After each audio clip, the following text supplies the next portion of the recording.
ఇక నక్సల్స్ రహిత భారత్ ఇదే మోదీ షా ద్వయం లక్ష్యం.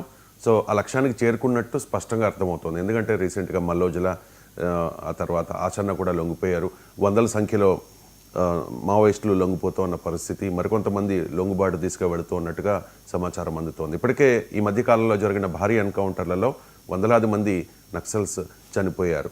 సో నక్సలిజం అంతమైపోతుంది అని బయట జరుగుతున్న చర్చ.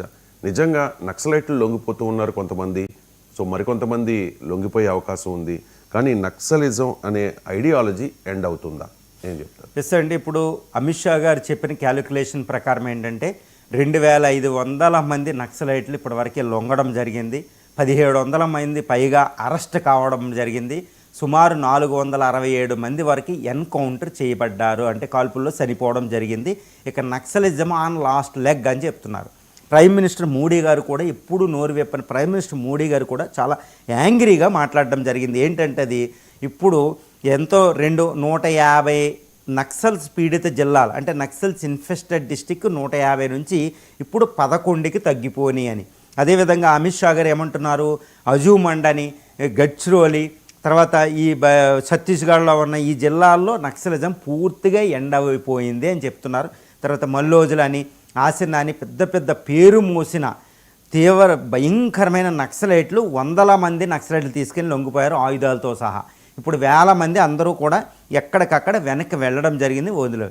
ఇది పరిస్థితి. ఈ పరిస్థితిలో ఒకప్పుడు రెడ్ కారిడార్గా చెప్పుకునే ఏది పశుపతి, నేపాల్లోని పశుపతి ఆలయంలోని తిరుపతి ఆలయం దాకా, పశుపతి టు తిరుపతి ఉన్న రెడ్ కారిడారు ఈ బీహారు, ఛత్తీస్గఢ్, జార్ఖండ్, వెస్ట్ బెంగాల్, మధ్యప్రదేశ్, మహారాష్ట్ర, తెలంగాణ, ఆంధ్రప్రదేశ్, తమిళనాడు వరకు ఉన్న ఈ రాష్ట్రాల్లో నక్సలిజం అనేది కుసించుకుపోయిందని తెలుస్తుంది. నక్సలైట్లు ఇంకా ఉండలేని పరిస్థితి దాపురించింది. ఎందుకంటే ఇండియన్ గవర్నమెంట్ ఆల్ ఫోర్సెస్ని యూజ్ చేయడం వల్ల.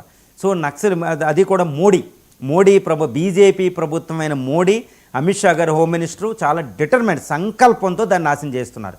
కాబట్టి ఇంకా ఉండలేని పరిస్థితులు ఈరోజు పెద్ద ఈ పాలిట్ బ్యూరో కమిటీ సభ్యులు చనిపోవడమా లొంగిపోవడమా ఈ రెండే వాళ్ళకి మూనే. కానీ పోరాటం అని చేయలేని పరిస్థితిలో అక్కడ ఉండడం జరుగుతుంది. అంటే ఏంటి, నక్సలిజం ఎండ్ అయిపోతుందా అంటే ఇక్కడే ఉందండి ట్విస్ట్. ఏంటంటే అంతమయ్యేది నక్సలిజమా నక్సలైట్లా?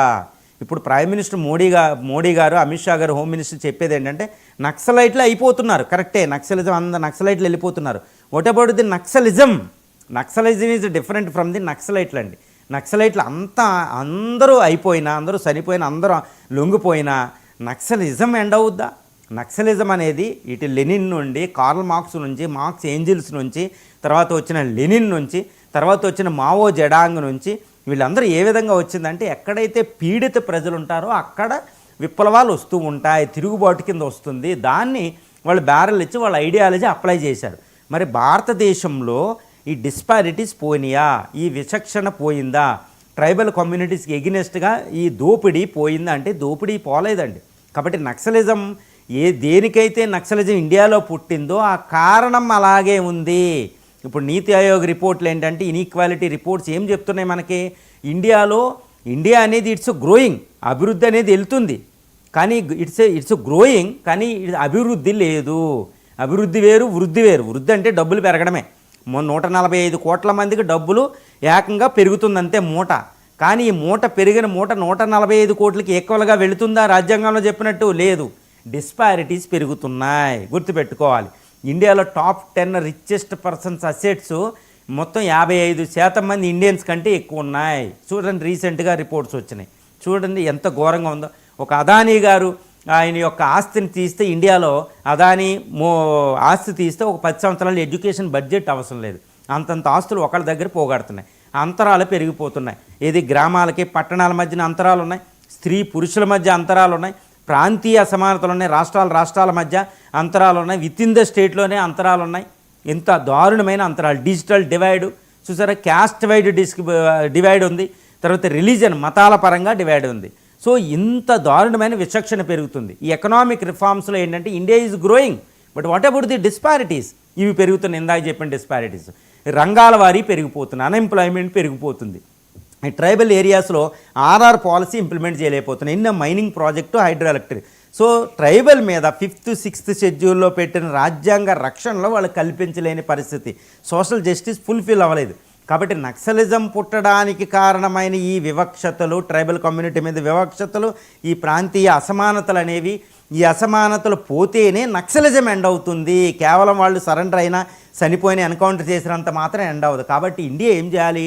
ఇప్పుడు మోడీ గారు, అమిత్ షా గారు దృష్టి పెట్టవలసిన అతిపెద్ద విషయం ఏంటంటే సరెండర్ చేస్తే దాంతోపాటు ఆ ప్రాంతాల అభివృద్ధి మిగిలిన ప్రాంతాలతో సమానమైన అభివృద్ధి ఉందా, మళ్ళీ ఆ అభివృద్ధిలో అక్కడ ట్రైబల్ ఇప్పుడు దాకా ఎవరైతే పీడిత వర్గాలు ఉన్నారో వాళ్ళకి భాగస్వామ్యం ఉందా, ఈ రెండూ చేయకపోతే అంటే ఏంటి, నక్సలిజం అనేది ఫోర్స్ ద్వారా పోదండి, అభివృద్ధి అనే మంత్రం ద్వారా పోతుంది. మరి మోడీ అమిత్ షా గారు అభివృద్ధి అనే మంత్రాన్ని ఉపయోగిస్తున్నారా, లేదా అపోజిషన్ పార్టీలు లెఫ్ట్ పార్టీలు ఆరోపించినట్టు అది అదానీ కోసం, జిందాల్ కోసం ఆ ప్రాంతాల్లో నక్సలైట్లు ఏరి మైనింగ్లు వాళ్ళకి ఇస్తున్నారా అనేది అంటే ఏంటి, అభివృద్ధి అనే మంత్రం ఉంటేనే నక్సలిజం ఎండ్ అవుతుంది, లేదా నక్సలైట్లు వెళ్తారు కానీ నక్సలిజం అలాగే ఉంటుంది, మళ్ళీ రేజ్ అవుతుంది దానికి సమయం వచ్చినట్టు. ఇప్పుడు సరెండర్ అయిన నక్సలైట్లు మళ్ళీ వెళ్ళి నక్సలిజంలో కలిసిపోవడం మనం చాలాసార్లు చూసాం. కాబట్టి వాళ్ళు ఇప్పుడు జైల్లో చక్కగా ఫోర్స్ బాగాలేదని ఆపరేషన్ కగారు అయ్యేంత వరకు లొంగుతారు, తర్వాత వెళ్ళి నక్సలిజంలో కలుపుతారు, ఇంకా రిక్రూట్మెంట్ చేసుకుంటారు పీస్ఫుల్గా ఇప్పుడు భూములు అవి తీసుకుని. కాబట్టి నక్సలిజం కారణం పోవాలి, కారణం పోతేనే నక్సలిజం ఎండ్, లేకపోతే నక్సలైట్లే ఎండ్ అవుతారు. రైట్. ఈ క్రెడిట్ ఎవరికి దక్కుతుంది? ఖచ్చితంగా